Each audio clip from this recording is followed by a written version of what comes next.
cette coiffure ultra moderne, je veux dire, en pétard comme ça, là, mais tout en pétard sans lettres, quoi. Alors, je me demande si c'est étudié, si c'était étudié ou si c'était naturel. C'était juste le génie poétique, quoi, qui s'exprimait sans qu'il s'en rende compte.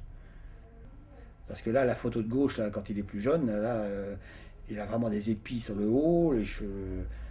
Je pense qu'à l'époque, ça se faisait pas, quoi. On mettait les cheveux à plat avec de la brillantine ou je ne sais quoi.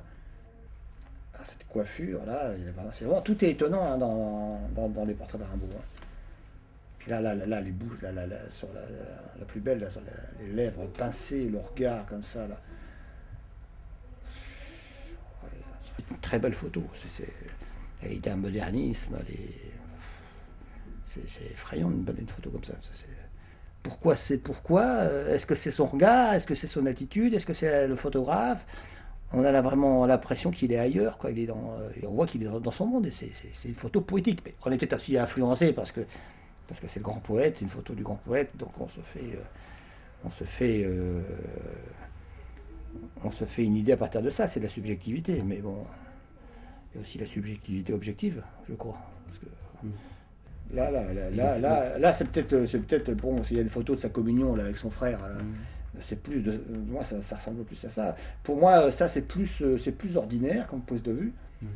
C'est moins talentueux. Ça, c'est plus photo d'identité que ça qui est plus, qui est plus une œuvre d'art. Enfin, je veux dire, mais c'est peut-être pas forcément le fait du photographe. C'est comme bon, si vous prenez Jim Morrison ou Mick Jagger à photographier, c'est plus facile à photographier que Gérard Couillard.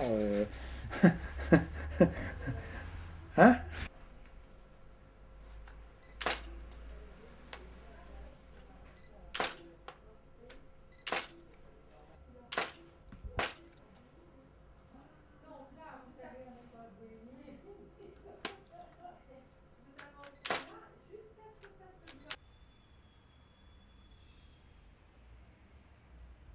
Alors effectivement, il y a un problème sur ces deux photographies que l'on attribue à Karja, qui sont belles d'ailleurs, mais le problème c'est qu'elles nous montrent deux personnages tout à fait différents. Sur la première, on voit un enfant de 12-13 ans, et sur l'autre, on voit déjà un adolescent, presque un homme.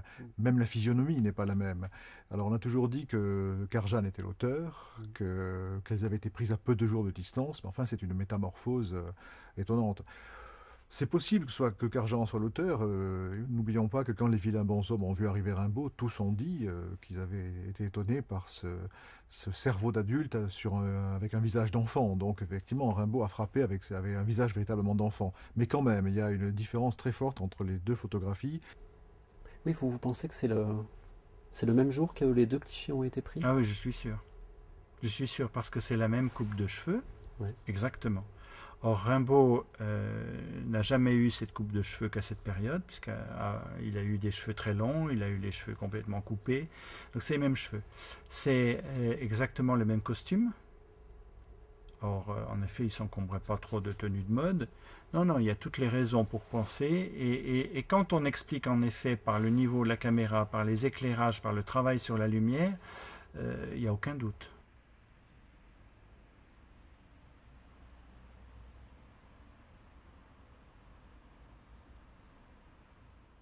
Pour ma part, moi, je ferai une hypothèse, c'est que la seconde photographie, c'est la plus célèbre, c'est bien celle prise par Karja. En revanche, la première, je pense, c'est une photographie qui a pu être prise à Charleville. Alors certes, on en connaît des tirages Karja, mais ce qui se faisait beaucoup à l'époque, c'est que c'était moins cher. Les gens redonnaient de leur photographie à retirer. Et il est possible que quelqu'un comme Verlaine, par exemple, ait eu cette première photographie, et puis Rimbaud ayant disparu, et lui ayant besoin d'une effigie de Rimbaud pour la prêter au peintre qui allait illustrer les poètes maudits et autres articles, il est prêté cette photographie et les fait reproduire par l'atelier Karja. Et moi, je dis que c'est le même jour parce que les cheveux poussent en 1 mois ou en 2 mois. Et Rimbaud ne se préoccupait pas de se les faire couper. Donc, il n'y a absolument pas de doute. Et la lumière même sur les cheveux est la même. Ouais. Il n'a pas modifié la lumière sur les cheveux. Il a modifié, par contre, la lumière qui éclairait les yeux.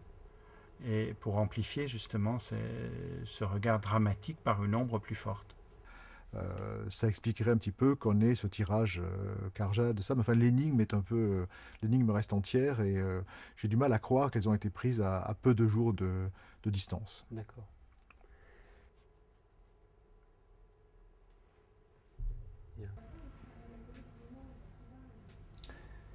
Ma question, c'est de savoir si, à votre avis, ça peut être des photos qui ont été prises le même jour. Oh non.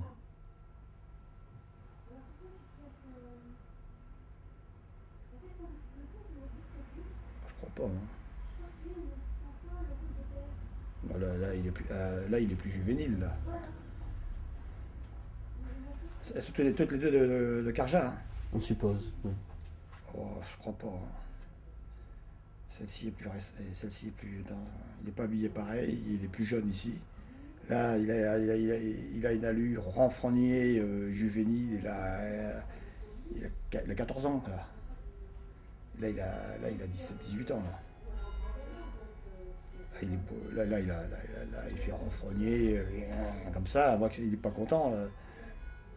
Là, je pense qu'on le force. Là, il est avec sa mère ou je sais pas quoi, parce que ah non, c'est pas du tout. Non, non. Pour moi, c'est pas le même. Je pense pas que ce soit le même photographe, et encore moins le même jour. Puis c'est pas le même grain, c'est pas Bon, il a la même. Par contre, il a la même pose dans le même sens. Enfin, ah non, non, non, je dis une bêtise. Il est dans l'autre sens là. C'est pas comme ça. Non, non, non. Non, puis il a pas les cheveux plantés pareil. Enfin, c'est peut-être une ombre là. C'est pas le même éclairage. C'est pas du tout le même éclairage. Là, c'est un éclairage de face. Là, c'est de côté. Là, c'est le côté gauche à lui, qui fait à droite pour la photo. Non. Il n'est pas possible, selon vous, qu'il y ait une mise en scène entre les deux, qui soit faite par Karja. Hein.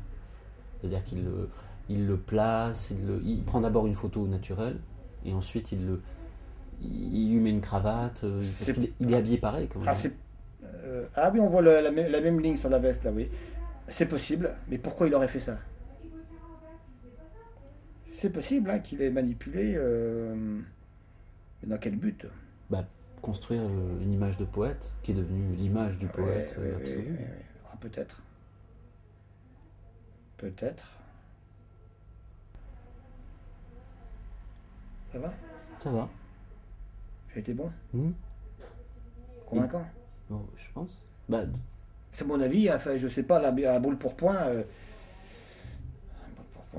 C'est deux photos de style. Pour moi, c'est deux photos de style complètement différents. Bon, maintenant, le même costard, il est possible. Vous savez, à cette époque-là, on gardait les habits très longtemps. Hein. Moi, j'avais une tante qui est morte en 87, elle avait presque 100 ans. Elle amenait ses habits chez le dégraisseur. Pas chez le teinturier, chez le dégraisseur. Elle faisait dégraisser. Et les costards à l'époque pour les hommes, c'était pas comme maintenant tout fin, c'était du gros drap très très très épais comme des couvertures. Parce que ça savait, les gens mettaient leur costume tout le temps et ça savait en été, en hiver.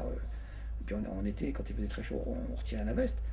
C'était pas du tout comme maintenant. Donc il peut très bien avoir conservé sa veste toute son adolescence et même au-delà.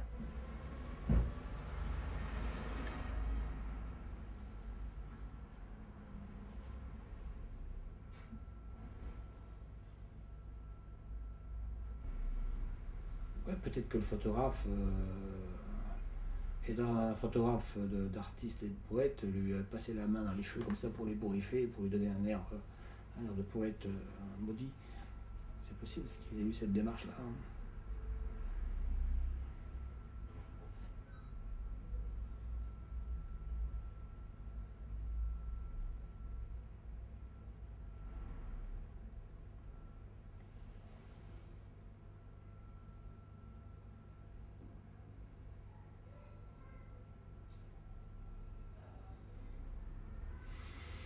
ok.